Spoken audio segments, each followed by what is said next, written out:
En cuanto al estado de salud de Kate Middleton, seguimos muy pendientes ya que fue operada a principios de enero y solo se sabe que al parecer fue una cirugía abdominal. Palacio Real aclaraba que no era cáncer, pero no daba más información. El príncipe William aseguraba en una aparición pública que su esposa se recuperaba favorablemente y un amigo cercano habría sido la fuente informativa que había dicho al Daily Mail que la princesa de Gales se encontraba bastante repuesta. Y es que luego de mucho tiempo, sabiendo de la renuncia de su secretario personal, el príncipe William finalmente había contratado a alguien que lo reemplazaba, lo que coincidía con el momento en el que su padre y su esposa habían tenido que reducir por completo sus actividades oficiales. Las fuentes dijeron que las noticias sobre esos problemas de salud de Middleton habían tomado por sorpresa a muchos de sus seres queridos, especialmente porque no había indicios de que algo estuviera mal. Como hubo tanto misterio con esta operación de la princesa de Gales, ya que nunca le había pasado nada y evidentemente la gente recuerda a Lady Di como la princesa de Gales, ya que hasta el momento de Middleton no había habido ninguna princesa desde Lady Di. Y es que la Casa Real Británica ha estado marcada muchas veces por las conspiraciones, por ese halo de misterio que tiene muchas veces la corona, que no se nos diga qué está pasando desde dentro. Y eso es lo que nos lleva a especular en muchísimas ocasiones en torno a todo lo que pase. Y aquí es cuando ha llegado el tema Kate Middleton. Y es que a muchas personas las hace llevarlas al supuesto crimen de Lady Di. Es verdad que es imposible tener una imagen única de Diana, se nos vienen muchas a la mente. La mujer moderna, la madre de auténticos príncipes, la amante de un galán árabe, una aristócrata con halo de santidad, tan próxima a las causas y a las preocupaciones que llegan al corazón de la gente normal y corriente y lo conmueven. Decían que era una neurótica sin remedio. Su rebeldía sirvió para despertar la complaciente rigidez de la casa Windsor, a lo que obligaba a modernizarse a fin de sobrevivir. Diana tampoco fue simplemente uno de los personajes protagonistas de una comedia de enredo con la familia real. Su vida pública fue un prontuario de la forma en que hombres, mujeres y niños luchaban por convivir. Ella conectó con el sufrimiento y la alienación hasta el extremo de que personificó algunos de los grandes temas de nuestros tiempos. El tema que Elton John cantó en su funeral sigue vendiendo casi más que cualquier otra canción en la historia de la música. Quizás sus últimos versos sean tan pertinentes hoy como lo fueron entonces.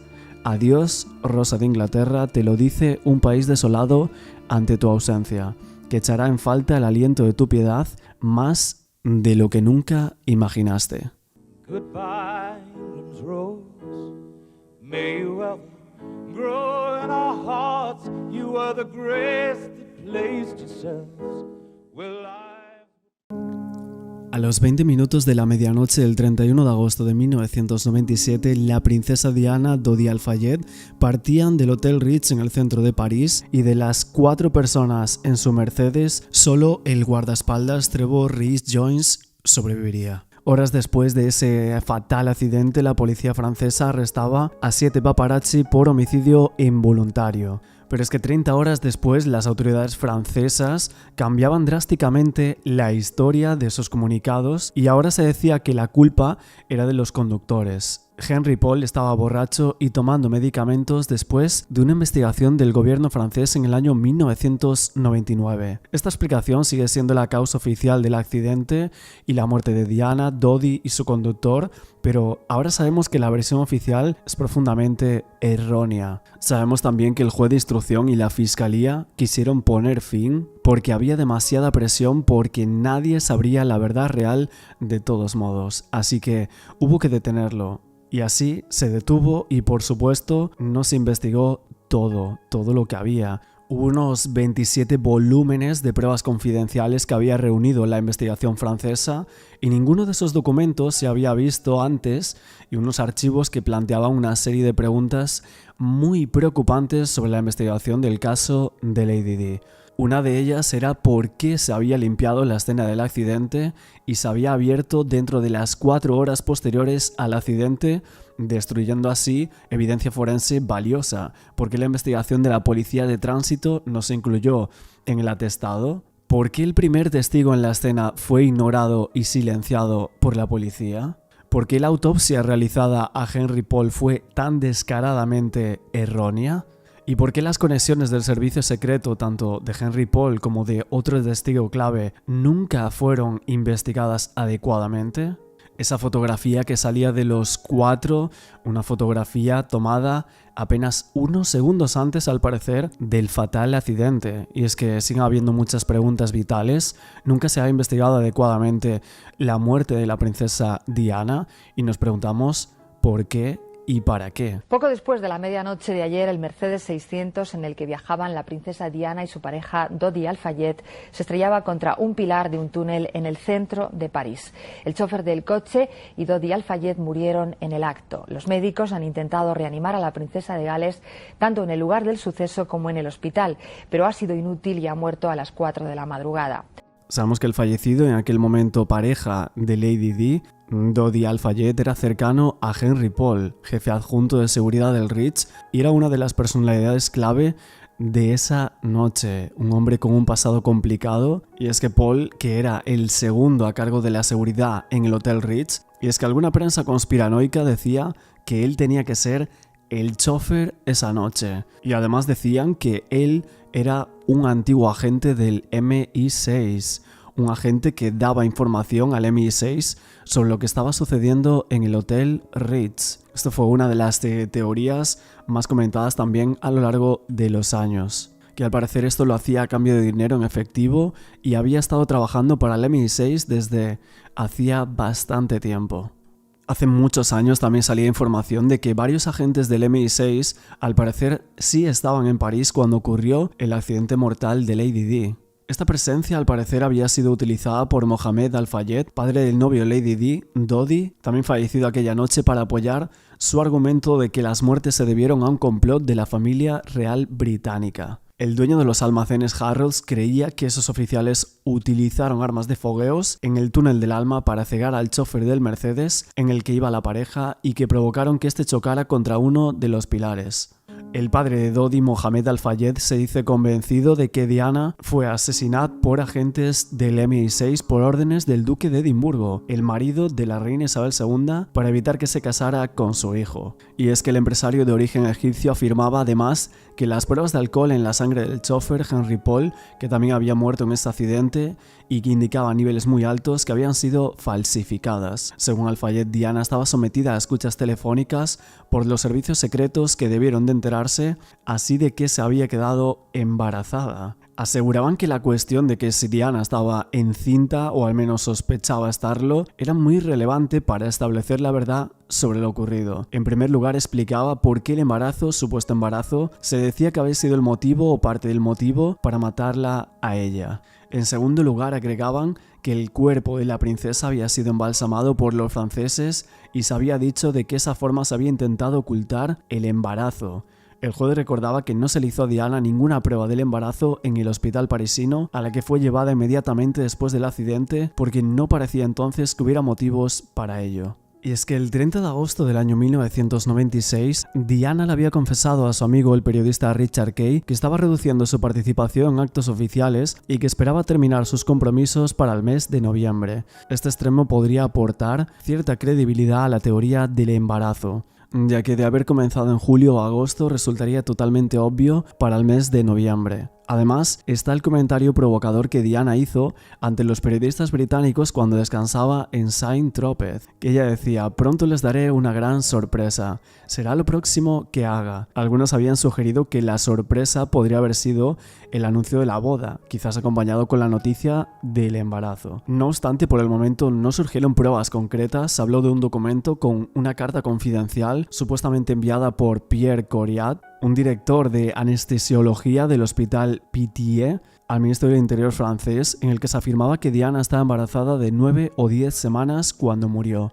Una fotocopia de esta carta había circulado por la redacción de varias publicaciones francesas. Sin embargo, el documento, cuya identidad era según parece dudosa, había sido desmentida tanto por el Ministerio del Interior como por el hospital. De todos modos, algunas publicaciones periódicas serias sí sugirieron la posibilidad de ese embarazo. En el número 22 de septiembre del 97, la revista Time se afirmaba que un médico del SAMU aseguraba que, según un colega suyo que había tratado a Diana en el lugar del accidente, la princesa se había llevado la mano al vientre y había confesado que estaba embarazada de 6 semanas. Lo cierto es que la revista había intentado amortiguar el impacto de esas declaraciones publicándolas bajo una sección titulada Mentiras, teorías de conspiración e historias escandalosas. También bajo el título de Testigos de oídas, un respetado periodista francés contó la siguiente historia a los autores del artículo de Time. Según un médico a quien conoce y que trabaja en el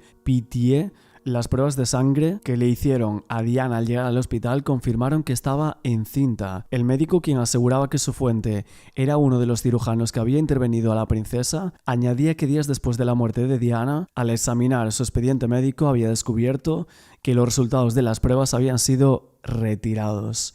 El periodista no pudo contrastar la historia, de modo que no se presentó como noticia. Este médico, que podría estar diciendo la verdad o no, se había negado a que lo entrevistaran.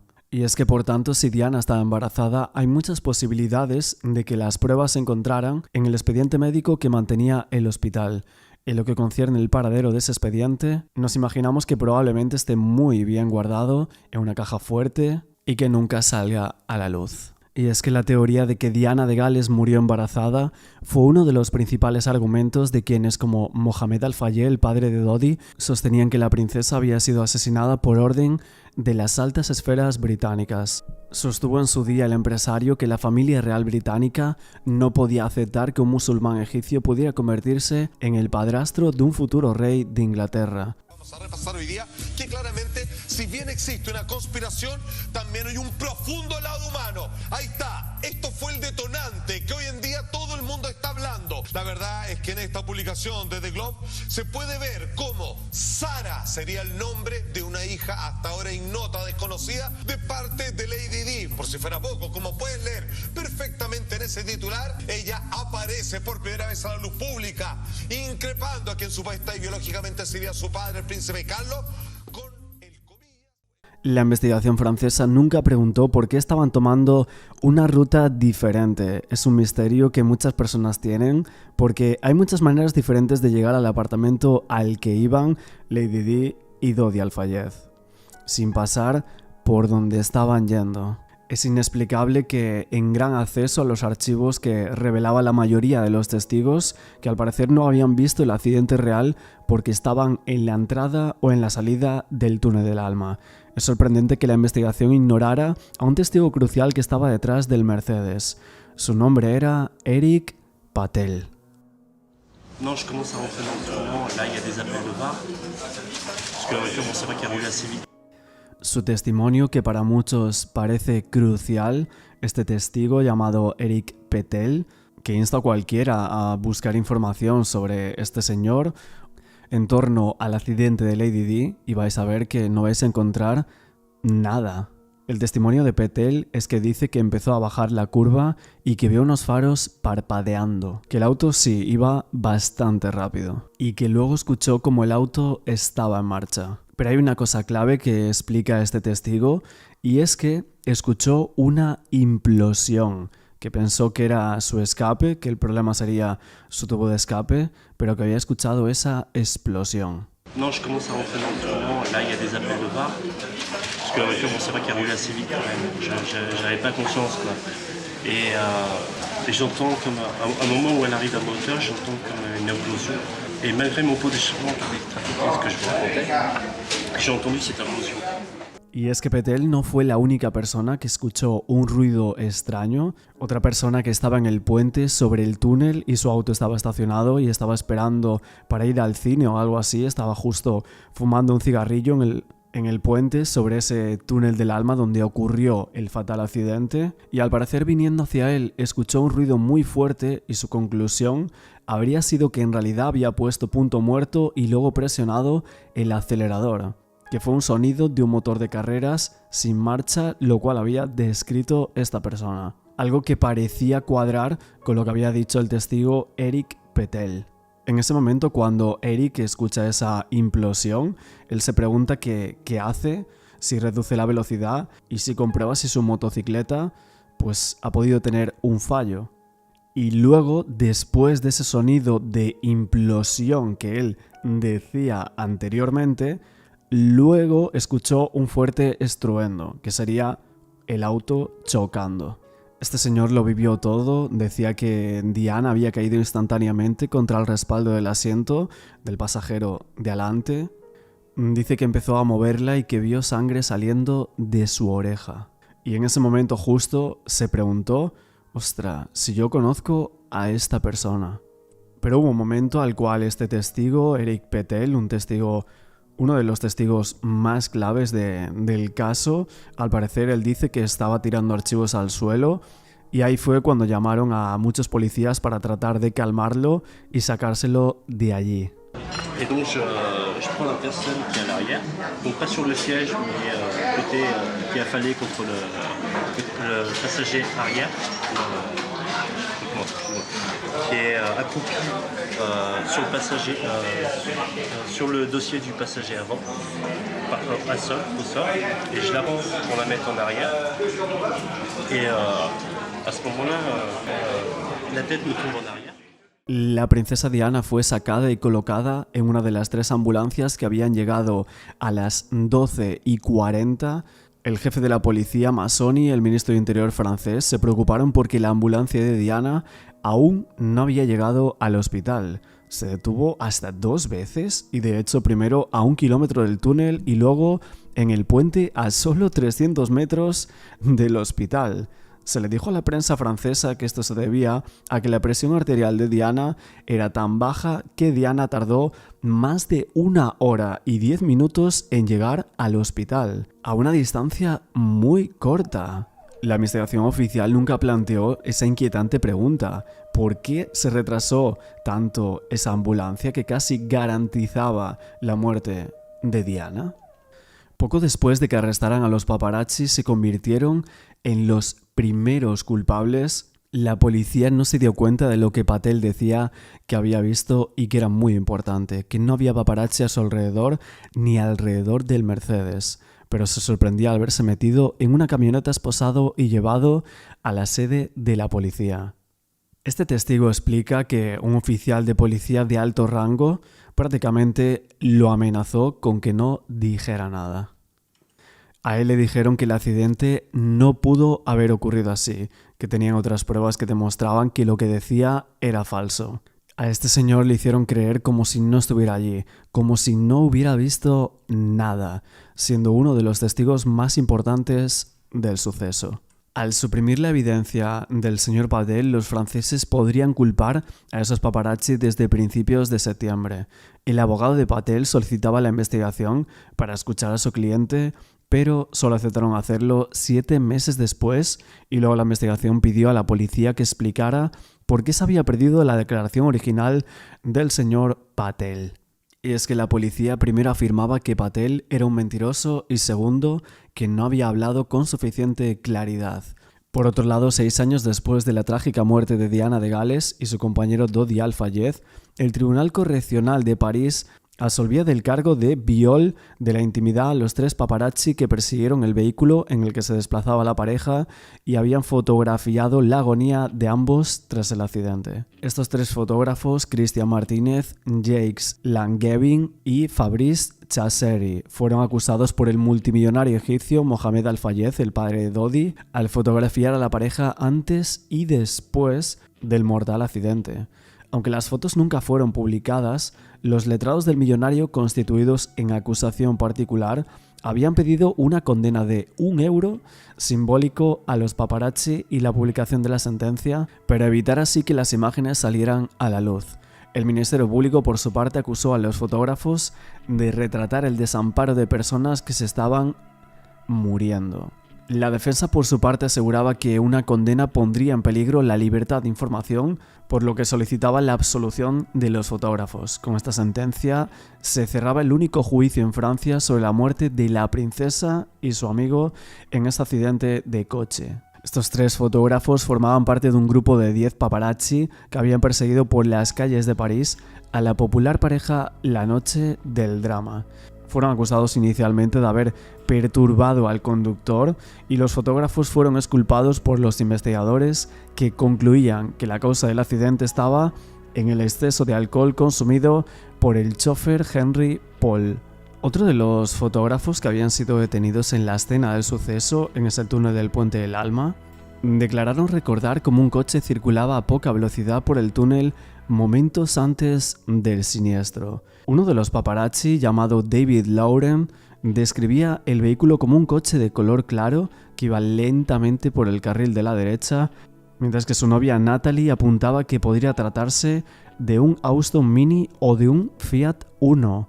Uno de los aspectos del caso que continúan a un día de hoy siendo un misterio es esa supuesta implicación en el suceso de un automóvil Fiat Uno blanco cuya presencia había sido confirmada en el año 1999 por alguno de los investigadores franceses, pero cuyo conductor nunca había sido localizado.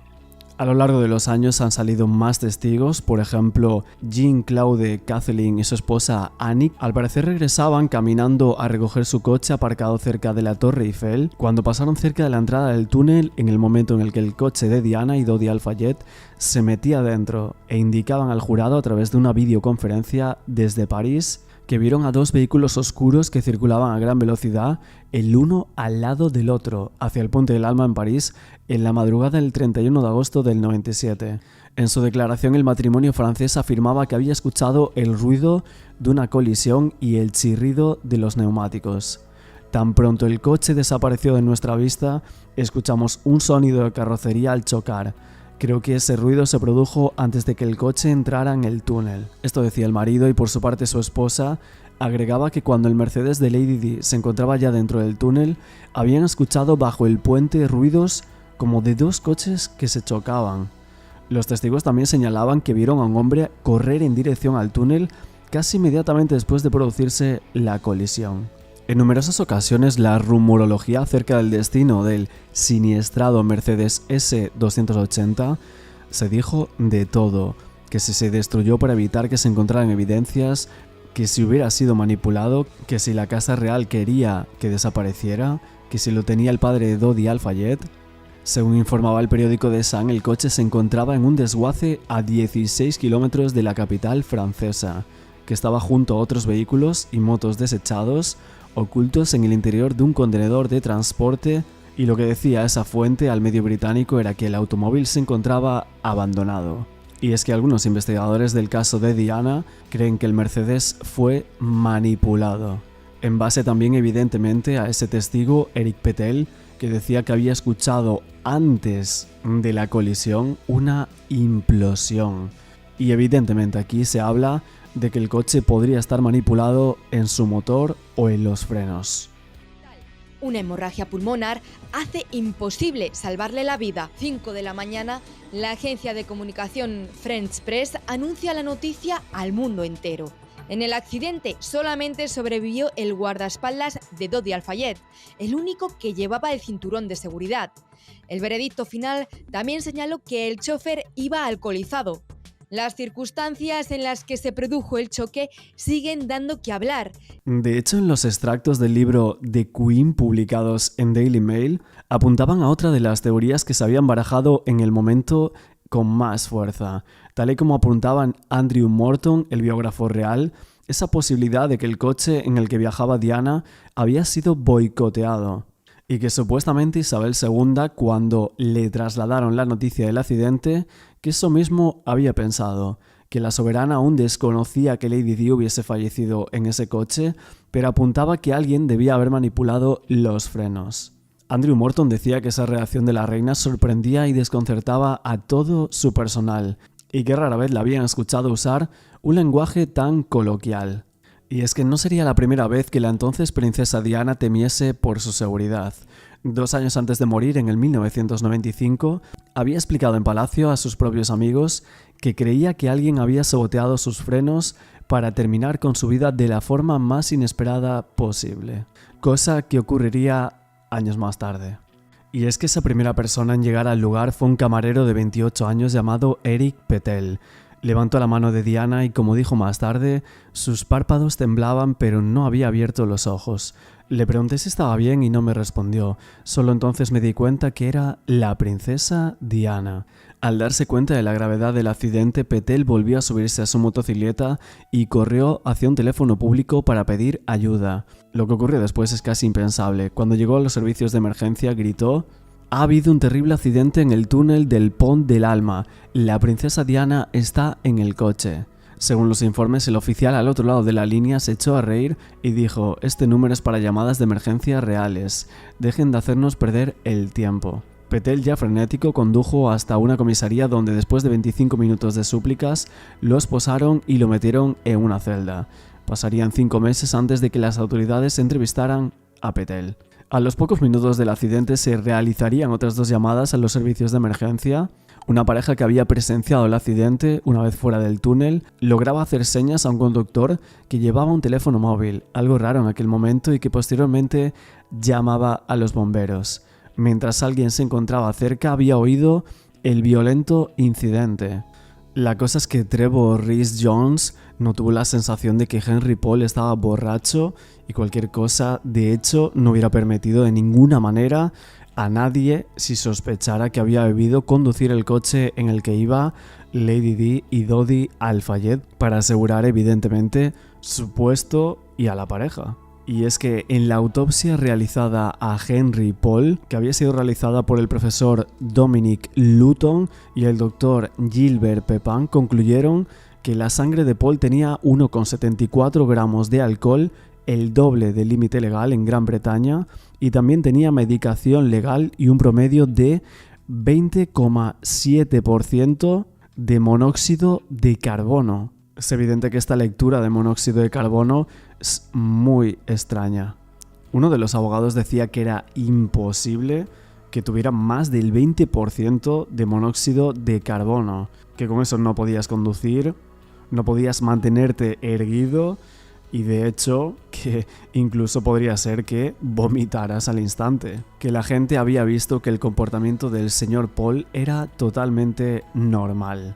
Que si realmente hubiera tenido esos parámetros, los guardaespaldas le habrían impedido tomar el volante. Claude Garrec, un amigo de Henry Paul, había tenido una clara impresión sobre lo que sería el informe de su amigo, y es que habían dicho que había bebido una botella de martini que estaba en el refrigerador, y él decía que no había martini. Por otra parte, también se ha hablado de otra bebida que no apareció y que su bebida favorita era la Coca-Cola Light. Esto decía uno de los mejores amigos de Henry Paul. Le preguntaban a este señor si había encontrado algún medicamento y él decía que absolutamente no. A la familia de Henry Paul se le negó el acceso al material contenido en esas botellas. Las muestras de sangre y orina de sus hijos habían sido respaldadas por Al-Fayed y habían conseguido que 4 de los mejores patólogos de Europa examinaran el informe post-mortem. Diseccionaron la autopsia y enumeraron 28 errores críticos que hicieron que el procedimiento no fuera para nada confiable. De perquisition était quand même un petit peu orienté parce que vous voyez on a toujours fait on a toujours dit il y a une bouteille de martini dans le frigo alors on ne buvait pas de martini, on disait qu'il y avait des bouteilles de Ricard, tout d'un coup il semblait que son bar était extraordinaire alors qu'il était tout à fait commun, j'en ai un moi-même à peu près du même ordre. Et vous dites que vous sentiez qu'il était orienté parce qu'on cherchait de l'alcool. Orienté, puisqu'on n'a jamais dit qu'il y avait par exemple 240 bouteilles de Coca-Cola. Il y avait 240 bouteilles ? Oui, de boîtes de Coca-Cola light, puisque c'était sa boisson préférée. Là, En el caso de Diana de Gales siempre se preguntó durante todos los años el por qué iban a acabar con su vida.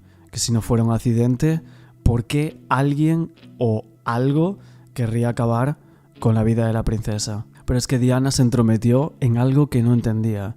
No se dio cuenta de algunas cosas que realmente ella estaba haciendo. Quizás no fue solo un factor, quizás unieron varios, pero una de las últimas cosas que hizo en vida, que mucha gente sigue preguntándose si realmente eso la llevó a la muerte.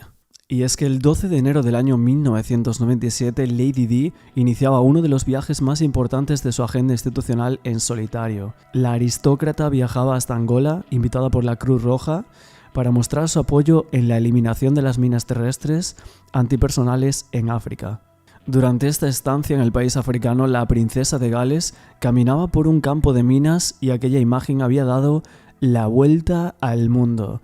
Su discurso antiminas letales había sido criticado por militares y personalidades públicas. Pero es que ella también fue uno de los rostros que ayudaron en la lucha contra el estigma del SIDA y participaba en la campaña para acabar con las minas antipersonas. A su llegada a Luanda, la capital angoleña, la princesa Diana declaraba que no podía haber un lugar más adecuado que Angola para empezar la campaña, ya que esa nación tenía proporcionalmente el número más alto de amputados. Y es que solo esos datos eran suficientes para que la comunidad internacional se preocupara para prohibir esas minas. Este discurso antiminas de Lady Di logró avanzar en cuanto a la lucha contra las minas antipersonas, aunque también dio... Buenas noches y bienvenidos a nuestra 17ª edición de Contacto. A continuación, las imágenes de nuestros reportajes de hoy. Fue la última causa que la princesa Diana defendió antes de morir.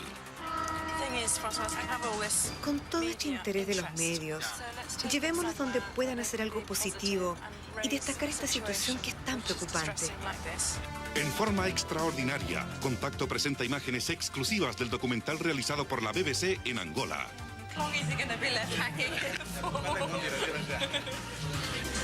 El viaje narrado por la princesa, los entretelones, sus reacciones a las críticas. Estoy a punto de llorar. Y su relación con la prensa. Esa imagen de Lady Di, peligro minas en rojo, ese chaleco que llevaba y una camisa también con la marca Halo, había dado la vuelta al mundo, pero quizás también había provocado a algunos. Y es que quizás ella no se dio cuenta que este negocio de las minas terrestres valía miles de millones para ciertos países y se estaba metiendo en un lío político y diplomático. Minas terrestres, VIH... Se trataba de zonas muy sensibles con enormes sumas de dinero movilizado en ellos. Y Diana tuvo éxito en lo que se propuso por hacer. Esto la hacía peligrosa para algunos agentes de poder, pero si Diana estaba haciendo enemigos en las poderosas armas internacionales, también estaba enfureciendo a los que estaban en la cima del poder, quizás mediante el ataque a la monarquía inglesa. Pero quizás no fue solo este factor, quizás unieron varios. Para el negocio multimillonario de la prensa, además, era puro oro desde que se anunció su divorcio, por lo que cualquier acción que se efectuaba tenía una repercusión mundial. El poder creyó que Diana se limitaría a llevar su vida discretamente tras divorciarse de Carlos, pero es que ella no lo hizo. Diana había visto qué clase de arma podía ser la prensa y comenzó a utilizarla para protegerse de sus enemigos. Comenzaba a llevar a diarios grabaciones de sus experiencias y los secretos de la familia real mucho antes de divorciarse. Ella era perfecta para acceder a las intimidades de todo lo que había detrás. Ella creía que eso ayudaría a aislarla del daño y estaba muy dispuesta a filtrar mucho material, incluso de ella misma. Y es por eso que cuando se trata de decidir un supuesto móvil de un crimen, debemos ver evidentemente el perfil victimológico de cada una de las víctimas que fallecían en ese accidente, y evidentemente el de Diana había sido el más controvertido en ese momento. Pero quizás, como os digo, no solo fue un factor, sino que se unieron varios. Con el coche, un recorrido que no se tenía que hacer en un coche que no se tenía que utilizar, que se hace en el último momento, que pim pam pum, se ve, hay que hacer esto. Y justo en ese recorrido en París, que no estamos hablando de un pueblo irreconocible en el mapa, sí. París, por favor, no funcionan las cámaras de seguridad de ningún edificio, de ningún sitio, pero ojo, en ese recorrido por el que se obliga a ir el coche, en todo París funcionaban. Hombre, es extraño, es muy extraño. Si yo te digo... Llevamos unos días hablando del libro Spare de Harry, por otras cosas como rencillas con su hermano, esa pelea del puñetazo, cosas que hablaba de lo que pasaba con Kate y Meghan Markle. Pero una parte muy importante de este libro es cuando Harry confiesa que él llegó a creer que Diana había fingido su propia muerte para escapar del acoso mediático y que fueron las empleadas de su internado quienes le convencieron que escribiera la carta de despedida que se colocó sobre el ataúd de la princesa de Gales durante su funeral. Él decía en su libro: mi padre pasó a vernos un momento de camino a la cena, llegaba tarde, pero con cierta teatralidad levantó una de las tapas de plata. Me dijo: sí, Harry, mamá está en París. Es que su divorcio se había vuelto oficial hace un año casi exacto. Mi papá me dijo: sed buenos niños. Le dije: sí, papá, y no estéis despiertos hasta muy tarde, concluía. Esa noche mi padre vino a la habitación, ya no estaba a oscuras, tampoco había luz, era una extraña penumbra, y me dijo: mi querido hijo, mamá ha tenido un accidente de coche. Recuerdo que pensé: un accidente, vale, pero está bien, ¿no? Es que recuerdo como si fuese ayer que eso fue lo que se me pasó por la cabeza. Y recuerdo que esperé con paciencia a que mi padre me confirmase que, en efecto, mamá estaba bien, y recuerdo que no lo hizo. Empecé a rogarle en silencio a mi padre, o a Dios, o a los dos: no, no y no. Me dijo: ha habido complicaciones, mamá, ha resultado gravemente herida y la han llevado a un hospital. ¿Al hospital? Sí, con lesiones en la cabeza. Creo que no mencionó a los paparazzi ni nada de que la estaban persiguiendo, aunque no podría jurarlo, pero lo más probable es que no. Los fotógrafos eran un problema tan grande para mi madre, para todo el mundo, que no hacía falta ni decirlo. Pero yo pensaba de nuevo: ¿herida? Pero está bien, la han llevado al hospital, le curarán la cabeza e iremos a verla. Pero mi padre me dijo: lo han intentado, mi querido hijo. Me temo que ya no se ha recuperado. Estas frases las llevo clavadas como dardos. Lo dijo así, de eso estoy seguro. Ya no se ha recuperado. Harry en su libro también habla del funeral de su madre, diciendo que horas más tarde, que su padre partió rumbo a París, que lo acompañaron las hermanas de su madre, la tía Sarah y la tía Jane, y que tenían que informarse mejor sobre el accidente. Y alguien había explicado que tenían que organizar el regreso del cadáver. Pero, ¿cadáver? La gente no ha parado de usar esa palabra. Era un puñetazo en la boca, del estómago y una asquerosa mentira. Porque mi madre no estaba muerta. Esa había sido mi repentina revelación, sin nada que hacer salvo deambular por el castillo y hablar solo. Me asaltó una sospecha que no tardó en convertirse en firme creencia. Aquello era todo un truco, y por una vez el truco no era responsabilidad de las personas que me rodeaban o de la prensa, sino de mi madre. Yo pensaba: es una cortina de humo para poder empezar de cero. En este preciso instante, sin duda estará alquilando un apartamento en París o colocando flores recién cortadas en la cabaña de troncos que ha adquirido en secreto en algún punto de las cumbres de los Alpes suizos. Pronto, muy pronto, mandará a alguien a por Willy y a por mí, está clarísimo. ¿Por qué no lo he visto antes? Mamá no ha muerto, está escondida. Ahí ya me sentía muchísimo mejor, pero entonces llegaron las dudas. La tía Sarah nos explicó que mientras estaba en París había cortado 2 mechones del cabello de nuestra madre. Ahí lo tenía, era una prueba, nos ha dejado de verdad. Sin embargo, de inmediato me asaltó la duda tranquilizadora. La incertidumbre salva vidas. No, este pelo podría ser de cualquiera. Mi madre estaba en alguna parte con su preciosa cabellera rubia intacta. Quería llorar y lo había intentado porque la vida de mi madre había sido tan triste que había sentido la necesidad de desaparecer, de inventar aquella farsa monumental, pero no podía arrancarme ni una gota. Para entonces había oído aquí y allá la siguiente versión oficial de los acontecimientos, de que los paparazzi habían perseguido a mi madre por las calles de París y luego hasta un túnel donde su Mercedes había estrellado en un impacto que los había matado a ella, a su amigo y al conductor. De pie ante el féretro envuelto en la bandera me pregunté: ¿mamá es una patriota? ¿Qué piensa del Reino Unido en realidad? ¿Alguien se ha molestado en preguntarle? Here, her family. Prince Charles, divorced from Diana for a year and separated unofficially for 4. William, wrestling his emotions as the cameras and paparazzi encroach on this most private moment. Diana called him her little wise old man. He's 15. Harry, he's just 12 years old. He always wanted to have a normal life, and instead he has to stand here, stifling his grief. Se habló un poco sobre el funeral del día siguiente. Según dictaba el plan más reciente, el féretro recorrería las calles en un carruaje de caballos, escoltado por los jinetes. Termina diciendo sobre el tema del funeral que no lloraba porque creyera que mi madre estuviera en ese hoyo o en ese ataúd. Me prometí no creerlo nunca, dijeran lo que dijesen. No me hacía llorar la mera idea. Qué insoportablemente trágico sería, pensaba yo. De hecho, ahora que estamos relatando estas palabras del príncipe Harry, ha habido una teoría que no se ha comentado tanto, y era esa gran mentira sobre Diana de Gales, y era si el féretro que vimos estaba vacío. Sabemos que el 6 de septiembre del 97 ese féretro recorría 13 kilómetros ante millones de espectadores. Y es que Concha Calleja, autora del libro Diana Requiem por una mentira, lo confirmaba tras investigar todo lo que había ocurrido los días previos en Londres y alrededores. Ella decía, sus restos fueron trasladados el día 3 de septiembre al pueblo del que son oriundos los Spencer. Ahí descubro otra gran mentira. Los restos de Diana no descansan en el mausoleo que erigió su hermano en una islita artificial en Althorp. Y es que Diana fue incinerada y está enterrada en la cripta de la iglesia de Santa María, en la que yacen 20 generaciones de los Spencer. La teoría de Calleja se basa en testimonios de los lugareños, sobre todo en el hecho de que la capilla se abre el 1 de septiembre y se cierra 3 días después. Ese día, el 4 de septiembre, hay bastante movimiento en el crematorio de Great Brington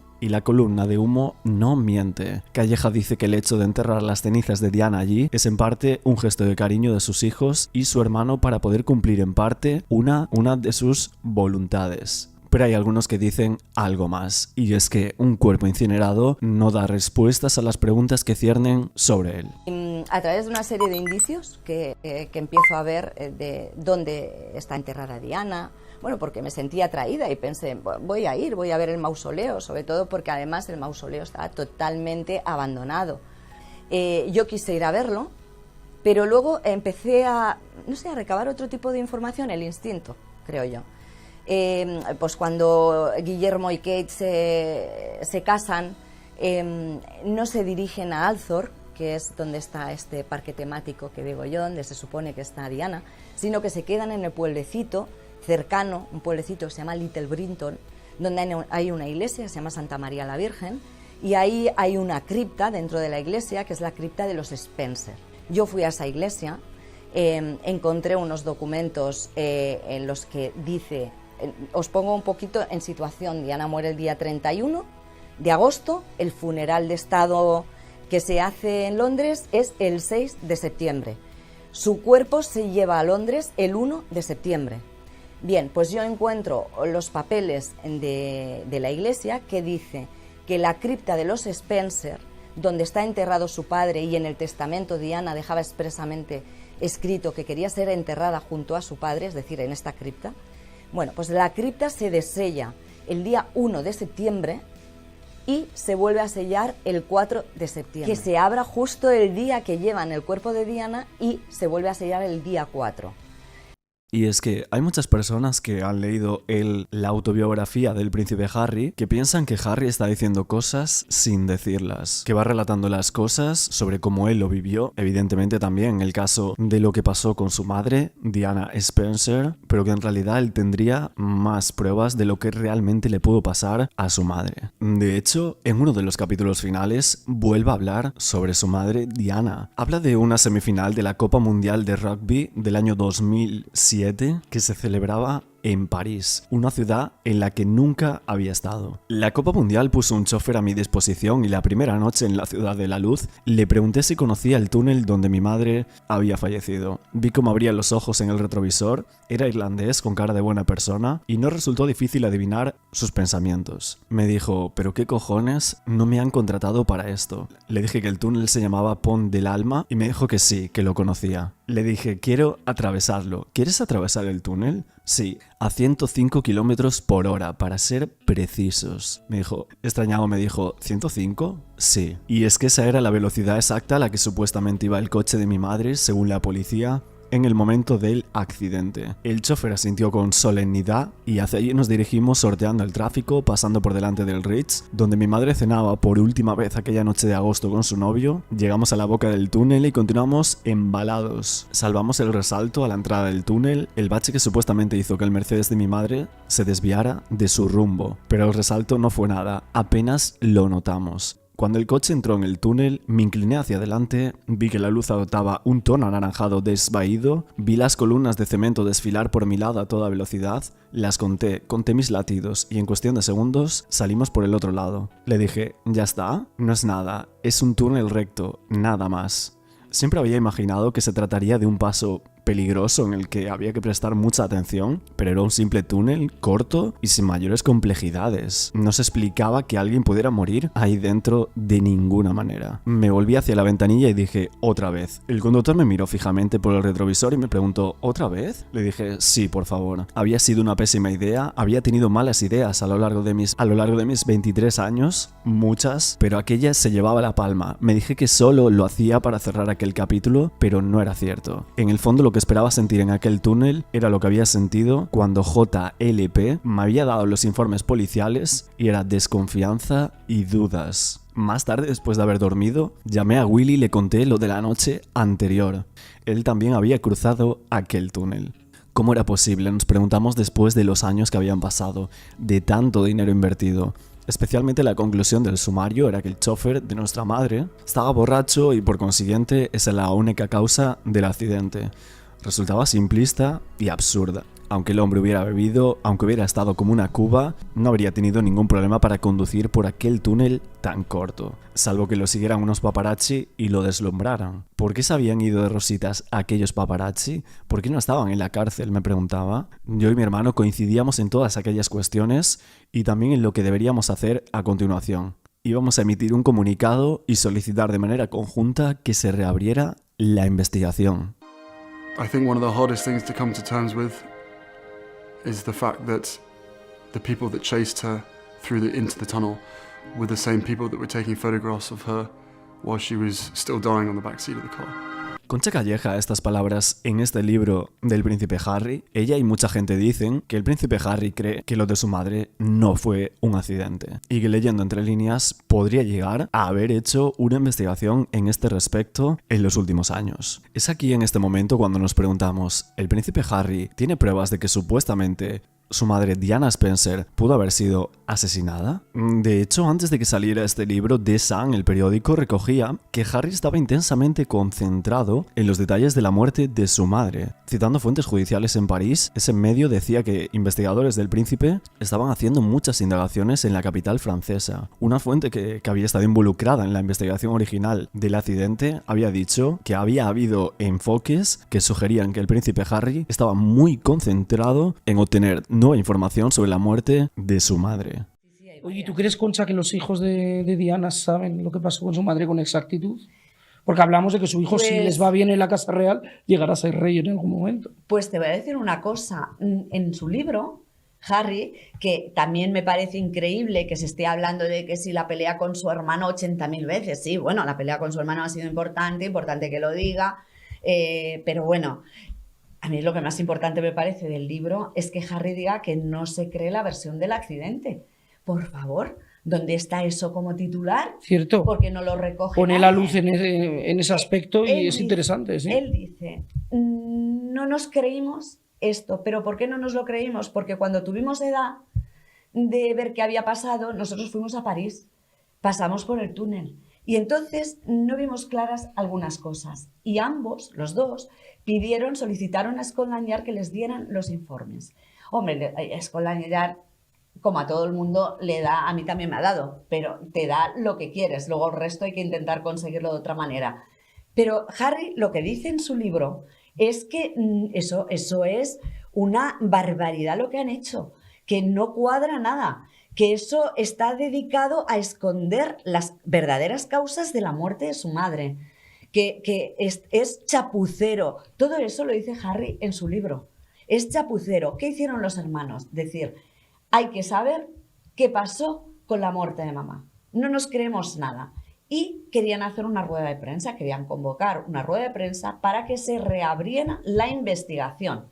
No para ver el culpable. ¿Qué ha pasado con esto que no ha sido un accidente? Y entonces dice Harry en su libro, que eso es lo que a mí me encantaría preguntarle a Harry si yo lo tuviese delante, de todo el libro es la pregunta que le haría. Porque Harry dice, los que mandan nos aconsejaron que no hiciéramos nada. Claro, ¿y quiénes son los que mandan? ¿Quiénes son los que mandan? ¿Quiénes son? Obviamente es el establishment. Cuando hablamos del establishment, esto no es una cosa surrealista, porque ahí tenemos ahí englobamos a lo que es su propia monarquía, el poder judicial, inteligencia. O sea, ahí las grandes finanzas, que en Londres es la capital financiera. Concha Calleja, desde que escribió ese libro sobre Diana Spencer, ella decía que el suceso que tuvo lugar aquella noche de 1997 no fue un simple accidente casual. Y es que la autora va relatando detalles en torno a esa trágica muerte de Lady Di, mentiras sobre ese accidente, documentos inéditos y posibles personas que pudieron estar involucradas en el enredo. Ella decía que era posible que la muerte de Diana fuese oportuna para mucha gente y de ahí la posibilidad de que no se tratara de un fatal accidente, sino de un asesinato. Que los implicados en el accidente apuntaba Calleja que serían los servicios de inteligencia británicos y franceses, así como el fallecido conductor del coche, un posible informador del MI6. Ella decía hace muchos años que estaba absolutamente segura de que había pruebas sustanciales en los archivos del MI6 de su implicación en los acontecimientos que condujeron a la muerte de la princesa de Gales, Dodi Al-Fayed y Henry Paul, que eso sería crucial para establecer las causas exactas de esa tragedia. En un inicio Calleja decía, al principio pensaba que habría muy poca cosa, pero empecé a investigar y me fui encontrando con una serie de sospechas que me ilusionaron mucho. Esas dudas han sido la base de esa indagación sobre la colisión del coche de Diana contra esa columna del puente parisino. Una implicación encubierta de otro automóvil en el golpe, los rumores que relacionan al conductor con los servicios de inteligencia británicos o el inusual recorrido en la ambulancia desde el lugar del accidente hasta el hospital. Muchos se preguntan por qué la ambulancia que trasladó a Lady Di tardó 45 minutos en recorrer 6 kilómetros y habiendo otros hospitales muy cerca. Es evidente que siendo una ambulancia y hasta ese hospital se tardaría unos 10, como mucho 15 minutos desde donde se había producido ese accidente. Pero es que incluso los otros hospitales se decía que se podía llegar a tardar unos 6 minutos, en contradicción a los más de 45 minutos que tardó en llegar la ambulancia de la princesa. Cuando a Diana la sacan del coche y la meten en la ambulancia, Diana habla. Es verdad que habla cosas sin demasiada coherencia, pero Diana está hablando y con esa consciencia no ha perdido el conocimiento en ningún momento.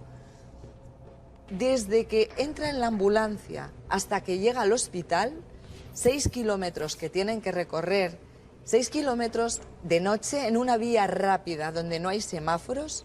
Yo creo que se puede tardar 10 minutos como muchísimo en llegar. Menos una ambulancia, ¿no? Y una ambulancia muchísimo más, ¿no? Claro. 10 minutos. Pues tardaron 45 minutos.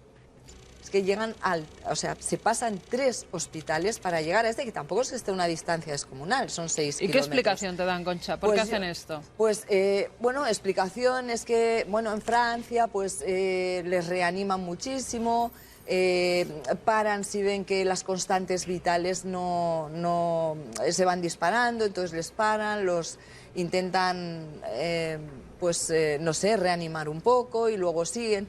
Pero lo que llama también mucho la atención son testigos con los que después he hablado, que es que nada más salir del túnel la ambulancia se para. Sigue habiendo muchísimas preguntas sobre este caso. ¿Estaba realmente ebrio el conductor del Mercedes S280 Henry Paul en el que viajaban la princesa Diana y Dodi Al-Fayed? Muchos decían que las cámaras de seguridad del Hotel Ritz parisino mostraban a un hombre en perfecto uso de sus facultades. La princesa Diana sufrió heridas letales, sobrepasaba los límites legales de alcohol en sangre, 3 veces el límite francés y el doble del inglés. Una de las imágenes más intrigantes se mostró hace 4 años en la televisión. A las 11:11, Henry Paul, que se supone triplicaba el límite francés, se ata los cordones. Se agacha y pasa su balance de una pierna a la otra, y luego se levanta sin recibir ayuda.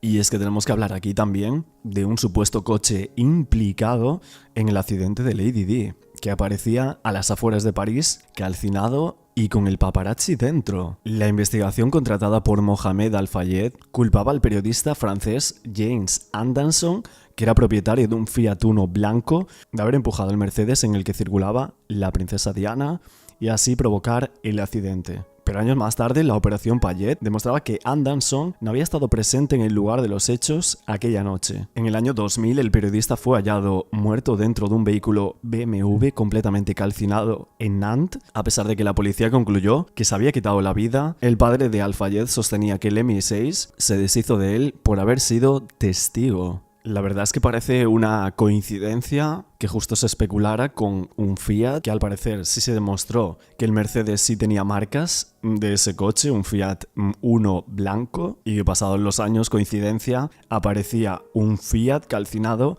a las afueras de París con un conductor dentro. Ese conductor que resultaba ser un paparazzi muy, muy famoso. Sabe que se había dado un golpe, o por lo menos que se había rozado, porque tenía pintura de ese coche blanco. El retrovisor tenía pintura blanca y tenía luego el coche, todo el lateral, tenía todo un roce blanco. Lo típico de, imaginas, si van dos coches en paralelo, como de hacer un roce que no llega a ser un choque, pero sí lo suficiente como, ya te digo, como para esa pérdida de control. ¿Y por qué no se investiga, Concha? Bueno, tremendas. No, en París ese coche se le pierde la pista. Y ese coche aparece años después, a las afueras de París, y aparece calcinado con su conductor dentro, cerrado por dentro. Otro asesinato, es que yo... Y ese conductor, además, resulta que era un paparazzi y también se lo relaciona con servicios secretos. Con los servicios secretos, sí, efectivamente. Jens Anderson era un paparazzi. Trabajaba, creo recordar que era para la agencia francesa SIPA. Y luego pues tenía, lo que yo ya no sé es el grado de implicación que tenía con los servicios de inteligencia. Lo que sí que está claro es que, bueno...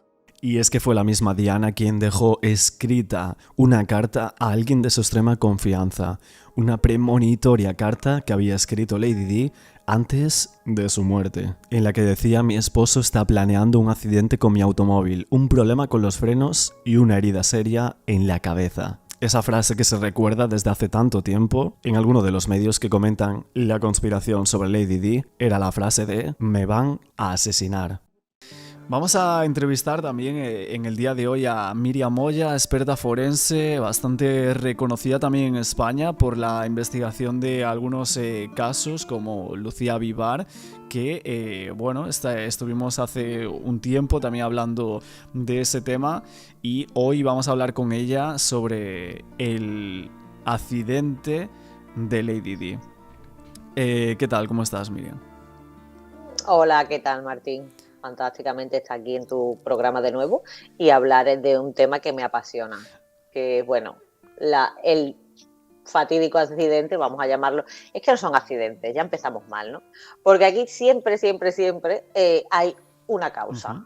La causa hay que buscarla y cuando no se encuentra, pues siempre se dice accidente, en el cual alguien es responsable, y accidente lo único que sugiere siempre es un acto o del destino o sin intención.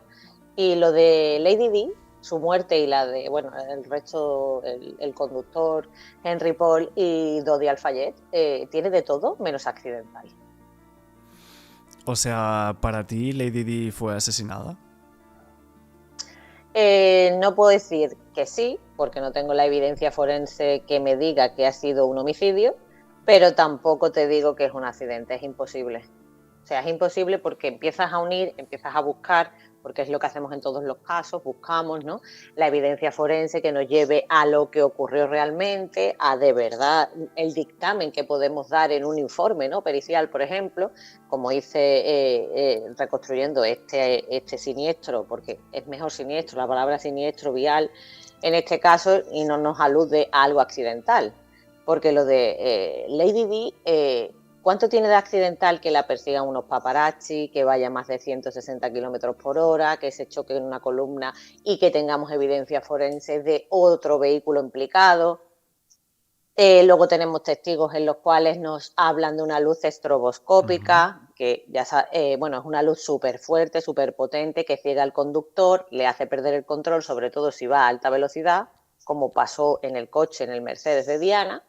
Y por ejemplo, esta luz se ha utilizado en muchas ocasiones, que esto no es algo que nos inventemos en el siniestro de donde muere Diana, sino ha ocurrido y se conoce en el MI5, en el MI6 y en servicios secretos, en los cuales es un arma que no deja huella o rastro a no ser que alguien te vea, como es este caso. De hecho sigue viviendo la persona que dijo que vio esa luz estroboscópica debajo del Puente del Alma. Y acto seguido se ocurre la colisión contra la columna.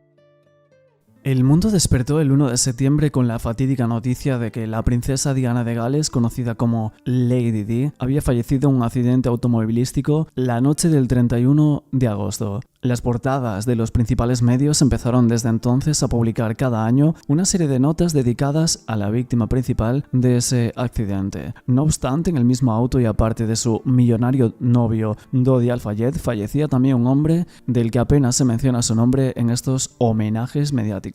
Y es que este era el conductor del malogrado vehículo. Henry, a quien se le echó toda la culpa de este accidente, ya que él mismo era el conductor y que dijeron que su tasa de alcohol duplicaba absolutamente las de todo el mundo. Paul nació el 3 de julio del 1956 y desde el año 76 era un empleado fiel de la familia Al-Fayed. Obtuvo su licencia de piloto aviador en el mismo año y solía disfrutar viajando al Oriente en Francia. Según el medio británico The Sun, Henry se había unido a la Fuerza Aérea de Francia cuando él tenía 20 años y que se retiró poco después y terminó como director de seguridad del Hotel Ritz en París. El mismo medio explica que siempre se caracterizaba por ser un hombre muy macho a quien le gustaba rodearse de celebridades y conocer a personas de alto perfil. Como ya mencionábamos, Paul llevaba algunos años trabajando para Al-Fayed, por lo que era uno de los empleados de confianza del multimillonario. En la mañana de ese 31 de agosto del 97, había recogido a la pareja en el aeropuerto de París y luego tomó a la princesa Diana en un centro comercial en donde ésta compraría algunos artículos. Posteriormente llevó a Lady Di al apartamento de su patrón cerca del Arco del Triunfo y según varias fuentes se sentía emocionado de poder pasar tanto tiempo con tremenda pareja. Una vez en el apartamento dicen que se pierde su rastro durante 3 horas. Las autoridades aseguran que se fue a beber al bar del Hotel Ritz y es que la autopsia encontró rastros de alcohol en su sangre, algo que a su familia le molestó y negó rotundamente, pues sus padres aseguran que nunca tuvo ningún problema con la bebida. De hecho, su monografía recordaba que el 28 de agosto había pasado un examen físico para renovar su licencia de piloto aviador, el cual incluía una minuciosa revisión sanguínea para detectar cualquier rastro de alcohol. Sin embargo, 2 facturas del bar mencionado evidenciaban que Paul había tomado 2 Ricards, un trago de receta francesa, antes de ir nuevamente a por Diana y su novio. Esta hipótesis decían que era confirmada por varios testigos del bar, quienes aseguraban que sus ojos brillaban y era obvio que no estaba en una condición normal. Como era de amontonarse, los paparazzis se amontonaron a la salida del lugar y a partir de ahí inició una escapatoria que resultaría mortal para los 3 tripulantes de ese vehículo, el cual se conducía, según dicen, a 105 km por hora y a las 12:23 Paul perdió el control del auto en el desnivel del túnel del Alma y se estrelló contra una hilera de pilares que sostenían el paso superior. Tanto él como Al-Fayed y como la princesa murieron a consecuencia de este fatal accidente. Pero aquí ya tenemos la primera duda de todo el caso Lady Di, y es que hay muchísimas. Está demasiado poblado de dudas, de curiosidades y también de casualidades, que normalmente, como yo siempre solía decir, no existen. La primera duda es en cuanto a este señor, a Henry Paul, es si realmente estaba tan bebido como se dice o si eso era una burda mentira. Ya, luego, claro, en el tema del alcohol, yo he visto que hay muchos periódicos de renombre diciendo que las muestras de sangre del chofer que habrían sido alteradas. Esto a lo largo del tiempo. Eso se hizo por varios, o sea, los análisis de sangre y demás, porque lo primero que se dijo fue que tenía un monóxido de carbono en sangre que tenía un 20%, lo cual eso es incompatible con estar despierto, o sea, era imposible, entonces no podía conducir. Luego que tenía una tasa de alcohol que superaba 3 veces la legal, y el hombre caminaba completamente. De hecho, hasta se llegó a decir que tenía alcoholismo crónico el Henry Paul. Sí, claro, eso es lo que yo en mi libro desgrego. ¿Por qué?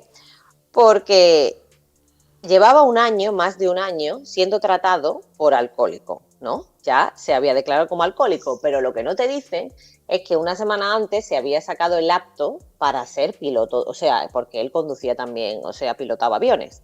Entonces, el apto para pilotos no es cualquier cosa. Tienes que pasar una serie de exámenes médicos muy, muy detallados y muy, muy, muy especiales. en los cuales si tú eres alcohólico no vas a pasarlo. Aquí hay algo que no cuadra. Entonces, sabemos que eso lo pasa unas semanas antes, que ese día su actitud física no mostraba ningún signo de estar ebrio, ni muchísimo menos en esas cantidades. Se dijo que se cambió los análisis por otros de otra persona y tal, a lo que la brigada criminal francesa dice que, vamos, que imposible porque ellos estaban allí, obviamente. Ellos qué van a decir. Pero si tú ves lo que es un alcohólico, tienes signos. Aparte de ese análisis, en tu cuerpo aparecen otra serie de signos que tienes que analizar. Y este hombre, antes de tener una cirrosis por alcohol, ¿no?, que es a lo que se llega si tú continúas bebiendo en el tiempo, ¿no?, tienes una inflamación del hígado. Este hombre tenía el hígado perfecto cuando se le hace. O sea, es que eso en esa autopsia se analiza y se informa en un documento. Si eres alcohólico, ¿cómo llevas más de un año tratándote y no tienes ni un poquito el hígado inflamado? Es que hay muchas cosas que no cuadran. Entonces, que también dijeron, porque eso fue Al-Fayed, el padre, el que con sus investigadores dijo que Henry Paul estaba dentro del MI6. Claro, eso fue algo que se dijo, que era un espía, incluso se llegó a decir. Que le dieron una trampa y que ese día tal. Otra cosa también es el cinturón de seguridad, porque es que Diana se ponía el cinturón de seguridad siempre, lo dicen todas las personas allegadas, y ese día estaba roto su cinturón de seguridad. Qué casualidad, ¿no? Es que las casualidades no existen. Las casualidades no existen, yo siempre lo digo, no porque sean, ay, es que quieren asesinarte, no, pero era algo más, porque realmente, físicamente, no fue tan grave. Claro, el golpe que se dio también se lo podría ver, la gente también se muere con cinturones de seguridad, pero es un porcentaje muchísimo menor. Desde el 1985 los medios empezaron a poblar con artículos sobre los amantes de Diana. Su primer amante dicen que fue Barry Manicky, que fue su guardaespaldas desde el 85, justo en ese momento más conflictivo de su matrimonio. El romance había llegado a oídos de Palacio y dicen que fue alejado de la vida de Diana. Además, en el 87, Barry falleció en un accidente de coche. Hay que hablar de James Hewitt, uno de los más conocidos. De hecho, con este señor incluso se llegó a decir en algunos medios amarillistas que si supuestamente Harry podría ser hijo de este señor y no de Carlos III. Este amante, reconocido por la princesa Diana en esa famosa entrevista a la BBC, era el capitán de un regimiento de la caballería de la Casa Real y a petición de la princesa también fue su profesor particular de equitación. El romance dicen que finalizó en el año 1991. Hay que hablar también de James Gilby, un empresario de la automoción. La princesa dicen que inició su romance con él en el 89. Su relación se veía envuelta en un escándalo bautizado como el Squidby Gay, que dio a conocer a través de unas grabaciones telefónicas secretas sus conversaciones privadas, poniendo de manifiesto que los espías de Palacio estaban al acecho.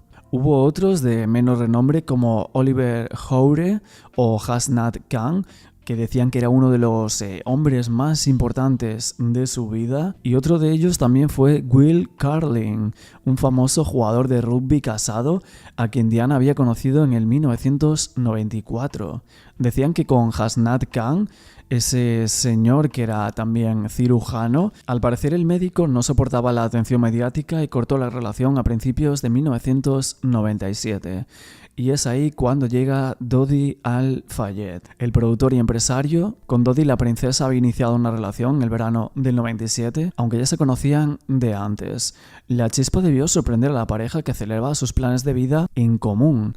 Pero sin embargo, ese 31 de agosto de ese mismo año, ambos perderían la vida en el túnel del alma. Hay que hablar aquí también de la incómoda pregunta que Lord Stevens hizo al príncipe de Gales en aquel momento. Y es que a Carlos III en aquel momento le preguntaron: ¿usted planificó asesinar a su esposa? 31 de agosto, Diana Spencer, princesa de Gales, fallece en ese accidente de coche en París. Desde luego, que ya se trate de un accidente fortuito o de una conspiración, el caso es que Diana pronosticó con exactitud de qué forma moriría. Y es que Diana tuvo muchos temores a lo largo de su vida, con testimonios que refrendan algunas amenazas que habría sufrido la princesa. Testimonios a algunos de los amantes que comentaban en los medios, testimonios en las cartas también que sacó Paul Burrell. Algunos amigos de Diana también llegaron a decir ciertas cosas sobre estas premoniciones de lo que le iba a pasar a la princesa de Gales. En el 1987, Barry Maneki, responsable de la protección personal del Servicio de Policía Metropolitana, también fue el primer amante de Diana, según algunos medios, y este señor falleció en un accidente de motocicleta, y es que Diana siempre pensó que el accidente había sido provocado. En el 1990, James Hewitt, miembro de la Guardia Real y ese amante que Diana confesó en el programa de televisión Panorama, que tuvo desde 1986, dijo haber recibido amenazas durante todo ese tiempo. Unas amenazas que consistían en llamadas de voz masculina que le decían «no vuelvas a ver a la princesa». El Daily Mail, el 11 de septiembre del 2004, ampliaba este mensaje de esta amenaza diciendo «no vuelvas a ver a la princesa de Gales o sufrirás el mismo destino de Barry Maneki». En el 1992, Peter Stelling, un actor que fue el profesor de edición de Diana, grabó 20 cintas de 45 minutos cada una, 14 se habían perdido como parte del proceso de aprendizaje, pero la NBC News transmitió una parte en la que Diana hablaba sobre Barry y decía, todo fue descubierto y se lo tiraron encima, entonces él fue asesinado. Un año más tarde, Diana se retiraba voluntariamente la protección personal como el jefe de seguridad, que era el mismo que el príncipe de Gales, y pensaba que le informaban a este de todas sus actividades. En el 93, la princesa hace testamento, dejando claro que si fallece ella antes que su marido, desea que en la educación de sus hijos intervenga su madre y su hermano. Simon Simons, terapeuta de Diana, declaró en el informe Paget, bajo la dirección del juez Lord Stevens, que había leído varias cartas que el duque de Edimburgo envió a la princesa. Eran cartas muy desagradables que dejaban de enviarse tras el divorcio.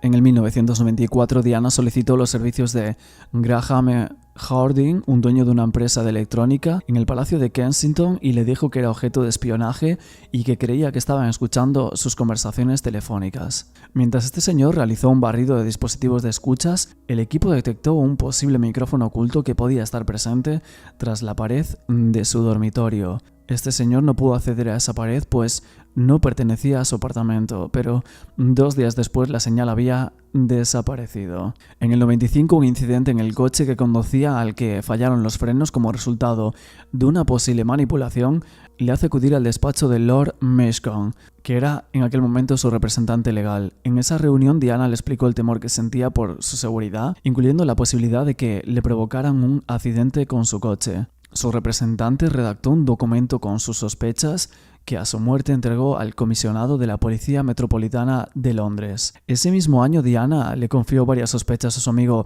Roberto Deboric, con quien colaboraba en diferentes organizaciones benéficas. Y es que en relación con la entrevista televisada del programa Panorama, en la que Diana habló de su vida privada, le dijo lo siguiente a este señor: «Sé que después de esto me van a matar». En el 96 también Hasnat Khan, ese novio de Diana que era cirujano, desde septiembre del 95 hasta mayo del 97, había declarado que él había recibido una gran cantidad de amenazas anónimas. El mismo año, Diana le entregó una carta a su mayordomo Paul Burrell, que se había convertido en su hombre de confianza, en la que expresaba por escrito sus temores a que le provocaran un accidente de coche, como finalmente ocurrió. Otra vez en el 96 declinaba la invitación para ir a ver María, reina de Escocia, diciendo: «Conozco el final y voy a terminar como María I de Escocia. Soy un inconveniente para ellos». Y por último, un año más tarde, febrero de 1997, mientras Diana estaba con su terapeuta Simon Simons, recibió una llamada telefónica. Diana le acercó el auricular para que Simons también escuchara. Según declaró el terapeuta ante los investigadores de Scotland Yard, la llamada era de Nicholas Soames, un político del Partido Conservador Británico, miembro del Parlamento que desde 1970 el asistente personal del príncipe de Gales, y en ella amenazaba a Diana con estas palabras diciendo: «No te metas en cosas de las que no sabes nada». porque sabes, los accidentes pueden ocurrir. Mismo año le dijo a su amigo Deboric, que había salido del Palacio de Kensington en su vehículo sin decir nada a nadie, lo llamó para decirle que la estaban siguiendo y que estaba segura de que no era la policía. Ella le dijo: alguien quiere hacerme daño. En julio, durante las vacaciones de verano, Diana le confesó sus miedos a Mohamed Al-Fayed y le dijo: si me ocurre algo, no tengas la menor duda de que ha sido el duque de Edimburgo. Y por último, tan solo un mes después, casi finalizando el mismo mes, el 31 de agosto, tenemos el famoso fatal accidente de tráfico. Que se gastó una millonada en investigadores privados. Él siempre dijo que había sido un crimen lo de Diana. Que la habían asesinado. Pero es que la princesa Diana lo dijo. Ella lo dijo antes de que ocurriera. Ella lo dejó escrito a su mayordomo. A Paul Borrell. Y su mayordomo, a Paul Borrell. Una vez ella ya había fallecido, pues lo saca y lo hace público. Y tampoco tiene ningún peso. Ya. Esto es como el caso de Madeleine McCann. O sea, aquí tenemos una teoría, la teoría del accidente. Accidente porque es que no podéis creer que esta persona que la tenéis idealizada, ¿no?, haya muerto con un simple mortal en un accidente de tráfico donde no hay culpables. Perdona, sí hay culpables en todos los accidentes de tráfico mal llamados. Siempre hay un culpable y siempre se depura responsabilidades si tú quieres que se depuren. Si no quieres, obviamente, pues echas balones fuera y continúas esa investigación o no investigación, como es la Operación Paguet, porque todo acababa inconcluso. Nada de lo que se ha hecho ha terminado bien. Entonces empiezan a ignorarse pruebas, empiezan a ignorarse evidencias, empiezan a ignorarse, se siguen algún indicio. La policía, la brigada criminal, que es la francesa, esa brigada no es especialista en accidentes de tráfico, no entiendo por qué lo reconstruyen, porque no son especialistas, son especialistas en lo que hemos dicho, en crímenes y en ataques terroristas. Entonces, ¿por qué esta brigada criminal está investigando la muerte de Diana? Porque pensáis que es un ataque terrorista. Es que venga, vamos a unir hilos. Lo que pasa es que si tiramos, no nos dejan. Porque ese vehículo se lo llevan y lo analizan, el Mercedes, ¿no? Se le echa toda la culpa porque a Henry Paul. Y es que todas las investigaciones oficiales concluyen afirmando que Henry Paul es el exclusivo causante del accidente mortal de la princesa y de su novio. Le atribuyen el conducir bajo ingentes cantidades de alcohol y fármacos, un hecho también dudoso porque en el hospital ponen el mismo número del fallecido al chofer y a Dodi. Resulta difícil saber a quién le practicaron los análisis forenses, incluso si podían ser de otra persona. Mohamed Al-Fayed no duda en decir que la confianza que tenía depositada en él, nombrándolo jefe de seguridad de su glamuroso Hotel Ritz ubicado en París. Entonces, ¿quién es realmente el conductor del vehículo Henry Paul? En realidad es que muchos distintos testimonios de ex-espías que aseguran que era un hombre a sueldo del Servicio Secreto Británico del MI6. Otra duda sería el seguimiento de las cámaras de seguridad de tráfico de los CCTVs en las ciudades, que es una evidencia contundente. Se podían ver por todas partes, en los semáforos, en las vías, en los túneles. Algunas evidentemente pasan desapercibidas, pero otras son visibles para todo el mundo. Y en esa ciudad, París, en ese momento, la pregunta es ¿por qué no funcionaban las cámaras de seguridad esa noche en todo el recorrido que hizo el Mercedes siniestrado? Otra pregunta más es ¿por qué limpiaron inmediatamente la escena del accidente? Hasta el momento no hay respuestas, pero evidentemente en la investigación de accidentes de tráfico los expertos tardan horas en tomar muestras de vestigios, de mediciones de frenadas, de cálculo de velocidad, etcétera, etcétera. Estos datos se plasman después en el preceptivo atestado policial con el objeto de determinar las responsabilidades civiles que pudiera haber. Pero en este accidente hubo muchas prisas en establecer la circulación en el túnel del Alma. Y es que en las investigaciones tanto francesa como posteriormente la británica se omite uno de los datos más importantes de este siniestro vial. Y es que sería la mención de un vehículo Fiat Uno de color blanco. Y es que este vehículo estuvo involucrado en el accidente. Hasta el año 2007 los datos de las investigaciones únicamente hablaban de que el Mercedes donde viajaba Diana y Dodi se había estrellado en el pilar número 13 del túnel del Alma. Pero nunca habían hecho mención de que antes de impactar con ese pilar, un Mercedes había impactado levemente con otro coche, un Fiat Uno. Un hombre de confianza de Al-Fayed contó que desde que ellos tuvieron pruebas fehacientes de que el coche Fiat Uno había chocado con ese Mercedes justo antes de entrar en el túnel, lo pusieron en conocimiento de las autoridades británicas. Pero solo se tuvo en cuenta en el último informe, en ese informe llamado Payet. ¿Por qué pasa de largo sobre el vehículo marca Fiat modelo 1 de color blanco y que impactó con el Mercedes de Diana antes del choque con el pilar del túnel del Alma? El hecho es que en los peritajes del automóvil que Al-Fayed encargó hacer de forma privada se comprueba y se confirma que el Mercedes tiene marcas de pintura blanca por colisión. Se comprueba también que antes del accidente estaba impoluto, llegando a la conclusión de que ambos vehículos tuvieron que chocar en ese instante de la entrada al túnel. Se indaga en la pintura y se sabe en qué año y en qué modelos usaron. Pese a ello, ninguna autoridad se preocupa por encontrar ese coche, examinarlo, buscarlo, incluso buscar a su conductor e interrogarlo. Y 2 años después del accidente, Mohamed Al-Fayed intenta localizar al conductor de ese Fiat Uno. Tras meses de intentos, al final el vehículo se encuentra a las afueras de París, calcinado, con una persona muerta dentro llamada Jace Anderson, otro paparazzi de una agencia de prensa que al parecer se encontraba al servicio de una agencia de inteligencia secreta. Ahora vamos con otra duda más. Esta es tremenda porque es que una serie de testigos que se encontraban esa noche fuera del túnel, incluyendo a varios de los paparazzi que seguían ese Mercedes, aseguraban que habían escuchado una explosión dentro del túnel y un fogonazo intenso de luz.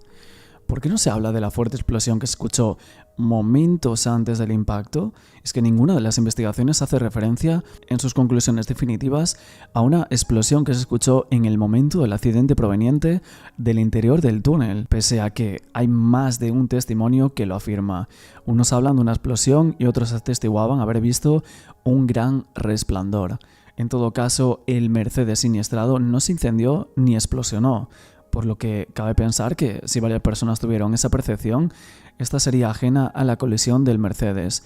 Aquí es cuando volvemos a plantear ese Fiat Uno. Tanto Mohamed Al-Fayed como su secretario personal Michael Cole manifiestan a Concha Calleja en una entrevista personal que ella hizo para su libro y que mantuvo con ellos en Londres, el si sabían cuál había sido ese gran destello luminoso en el interior del túnel, cuál había sido el motivo del intento de fogonazo que hubo en el túnel al mismo tiempo que entraba el Mercedes.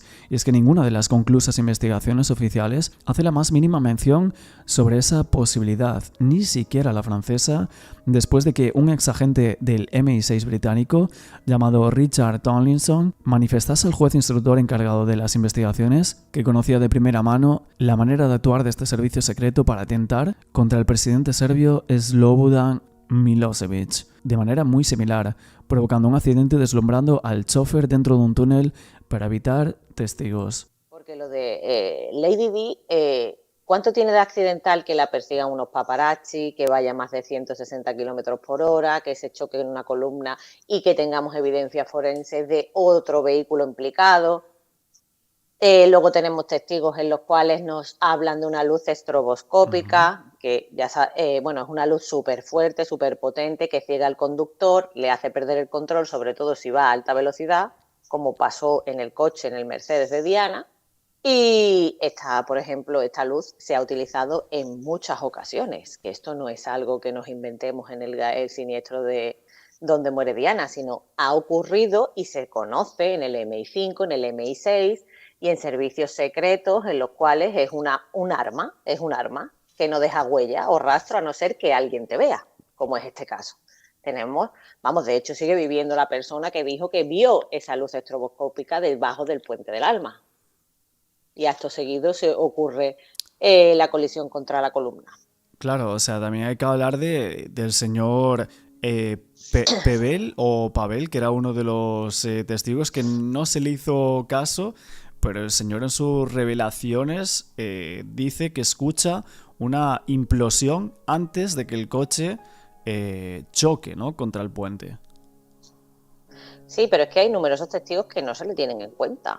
Eso, la señora, era un matrimonio que iba en un vehículo, el cual dejaron atrás, ¿no?, lo que es el puente del Alma y seguían por la misma carretera en la que iba Diana y miraron por el retrovisor y demás y vieron cuando se puso a su lado una persona que conducía, se puso a la derecha, porque ellos iban en el carril izquierdo. Se puso a la derecha, conducía un chico de piel morena, no quiere decir que eso fuera de raza negra, más bien le vio los ojos, era un poco, o sea, eran asiáticos, tampoco da tantos detalles como para decir, sabes con exactitud cómo era, porque esos fueron segundos. Luego detrás sí se dio cuenta de que había un perro con un bozal de un color, creo que era naranja. En fin, empezó a dar muchas pistas y que llevaba su piloto trasero y claro, porque ella estaba en la izquierda y este coche estaba en la derecha. Entonces vio el piloto trasero izquierdo, el cual, si pensamos que lo tenía roto, si pensamos que se recogió de la escena justo en el puente, debajo del puente del Alma hay 2 carriles y en medio está la mediana, que son todos los pilares, y con el 13 es con el que choca el vehículo de Diana. Esos 2 carriles que tenemos, ese coche, que se habló de un Fiat Punto blanco, por la pintura que había ido al coche de Diana, se recoge esa evidencia forense, pues es blanco, ¿no? Un Fiat Uno, ¿no? Y ¿qué he dicho? ¿Un Fiat Punto? Sí, un Fiat Uno, un Fiat Uno. Claro, el problema es que después se encontró como un Fiat Uno también calcinado con un señor dentro, que era un paparazzi. No sé si esa historia a ti... Ese fue Anderson, Ese ¿no? mismo. Anderson. Ajá. Sí. Anderson, bueno, es que esa historia es para no dormir. En el sentido de que ellos eran paparazzi, que ellos encontraron una fotografía en la cual aparecía con, no sé si sería su mujer, era una señora al lado de él y estaban sentados en el Fiat Uno blanco. Y ese coche fue súper investigado porque tenía una parte, casi todo el vehículo, tenía óxido. Si tú mirabas, claro, era un Fiat Uno antiguo tal, y tenía como por debajo de las puertas y demás, vamos, que podéis encontrar también en internet fotos, y tiene oxidado. Solo y exclusivamente no tiene nada de óxido en el lado izquierdo donde rozaría con el de Diana. Pero también se descartó. Y este señor apareció muerto meses después en un bosque de Francia, ¿vale? Con un agujero en la sien, pero quemado dentro de su vehículo. Y declararon esta muerte como suicidio. Es que es muy fácil, o sea, matar a alguien y que se suicide aparentemente, ¿no? Bueno, muy fácil. Se hace muchas veces, aunque hay muchísimos casos y es lo que tenemos que investigar luego en estas muertes. Se declaró que ese agujero en la sien era fruto de las llamas, ¿no? De haberse quemado el cuerpo y ahí se quedó el tema. También fue, ¿sabes? O sea, todo era como llegar al camino, venga, vamos a llegar esta evidencia, y cuando llegan al final, no hay final. Simplemente se descarta y no nos sirve, tenemos que buscar otro. Es como muy frustrante. Es la operación Paget, en la cual pagaron muchísimos millones de libras todos los contribuyentes británicos, y para investigar... Más dudas y no sé cuántas van ya. Otra cosa es que los archivos con los informes hospitalarios de autopsias y partes médicos desaparecieron del hospital. Algo bastante sospechoso, diría yo. Con ellos también desaparecieron pruebas que nunca podrían volverse a valorar por motivos forenses. Los de Diana porque fue embalsamada rápidamente, y los demás porque o bien han sido incinerados o bien sus cuerpos ya no permitían nuevos análisis concluyentes. Y la duda más grande es preguntarse por qué Mohamed Al-Fayed asegura que hubo conspiración. Es que son muchas las voces que le tildan de un padre enfadado con la corona británica por no admitirlo como nacional de ese país y que no sabía encajar la pérdida de su hijo, que no tenía ninguna admiración por los miembros de la corona y que podía comprobar al oírle, pero es que este señor tenía una cantidad ingentes de documentos que había ido recopilando. Y él decía que su tesis no se basaba en conspiración, sino que era la realidad. Evidentemente este señor a lo largo del tiempo pues ha soltado algunas teorías que quizás no tienen nada que ver con lo que pudo haber pasado, o teorías del embarazo, que podría ser que no estuviera embarazada Diana, u otras cuestiones, pero quizás en el cómputo global de lo que decía Mohamed Al-Fayed, a lo mejor no estaba tan equivocado. También otra de las preguntas que nos hacemos es ¿por qué fue amenazado Alberto Reposi, el joyero que vendió el anillo de compromiso a Dodi Al-Fayed? Este joyero vendió a Dodi Al-Fayed un anillo de compromiso el mismo día del accidente. Aún recordaba con desagrado como desde Scotland Yard le habrían dado indicaciones para que no cediera las imágenes de Dodi en el interior de su tienda adquiriendo el anillo. El testimonio de Alberto Reposi ante la policía sería el siguiente. Él decía: me interrogaron 3 veces, en todas las ocasiones conté exactamente lo mismo, que no era otra cosa que la confirmación con todo lujo de detalles de cómo Dodi compró personalmente un anillo de compromiso en París. Y digo de compromiso porque además así hizo constar en el recibo de compra que tiene en esos momentos la policía, y cómo había sido escogido en mi tienda de Saint-Tropez por la misma Diana de Gales. No obstante, mi última declaración, a la que también llamaron a mi esposa, nos retuvieron durante más de 5 horas, separados en todo momento e interrogando una y otra vez sobre lo mismo, hasta que de pronto me amenazaron para que cambiara mi testimonio. Fue muy desagradable, pero no lo cambié, me mantuve en lo que siempre había dicho. La verdad solo tiene una versión. Alberto reconoció haber hecho un comunicado confirmando eso y además cediendo las imágenes de la cámara a Mohamed Al-Fayed, imágenes que había hecho públicas a través de su web y que había aportado como prueba de las investigaciones Paget.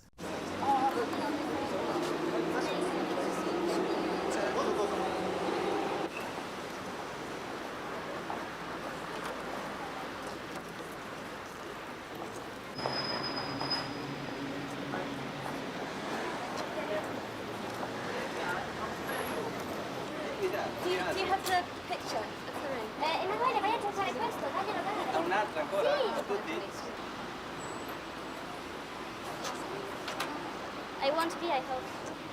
Just a...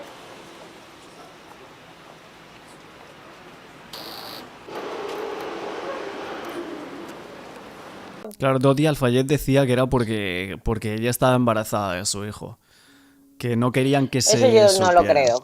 Era su teoría. Pero era su teoría, pero eso se analizó por un ginecólogo real allí. Y si estaba embarazada de media hora, ya no lo sé, porque él mismo lo dijo. Dice, si es de muy poco tiempo, no se sabe. No se sabe porque no eran capaces de saberlo con el análisis, porque es verdad que, claro, en la autopsia tienen orina, tienen tal, pero aquello podía salir negativo si era de poquísimo tiempo. Entonces, aquello sí que no se pudo comprobar, pero sí se miró. Ok, sí que de hecho creo que vimos en un libro que una señora como había investigado las muestras de sangre y había sacado que no estaba embarazada, aunque hay otras otros testigos que decían que sí, o fuentes cercanas a Diana que decían que sí que estaba embarazada. También fuentes cercanas decía su hermana que siempre se ponía el cinturón, también su hermana decía que, es que Dodi no, Al-Fayed, sí, el padre, señaló directamente a la hermana también como posible persona que pudiera ¿A la hermana de Diana? De Diana, sí. Es que se señalaron mucha gente, esas ya teorías conspiratorias que ya, bueno... Sí, la verdad es que disparó contra todos, Al-Fayed. Contra no le todos. importaba pero nada. Porque porque tenía dinero y tenía poder. Eso cualquier persona no tiene ese beneficio. Ajá. En una historia de esta magnitud, porque es que estamos hablando de una persona súper mediática y contra la corona británica. Es que es peor imposible. Yo creo que será de las monarquías más duras del mundo, ¿no? La más, sí, totalmente. Y se ha visto con la investigación. Es que se ha visto con la investigación porque había muchísimo... Lo del suicidio de Anderson, lo rápido que se cierra. Porque... no se analizó, sí, no, este vehículo no es, ¿por qué no es? Porque, por ejemplo, en el otro que pintó el chico de rojo, el Fiat Uno, blanco que era previamente, que ya era una actitud bastante rara, el que te levantes por la noche y lo pintes de rojo después de que pase esto, porque claro, si tú pintas de rojo, la pintura se puede mezclar cuando tú la raspas y la llevas y ya no te va a dar... una evidencia concluyente como directamente, ¿sabes?